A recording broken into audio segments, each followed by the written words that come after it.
कितनी खूबसूरत लड़की थी, कोई भी मर्द उसे कभी भी नजरअंदाज कर ही नहीं सकता। जाहिर है हारून भी नहीं कर सका।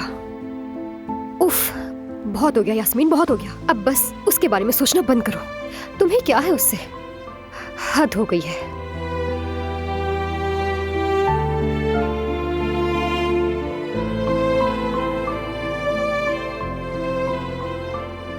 नहीं, मैं तो सो भी नहीं पा रही।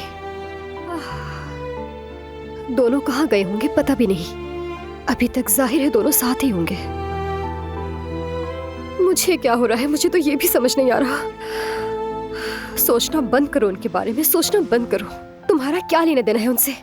सो जाओ।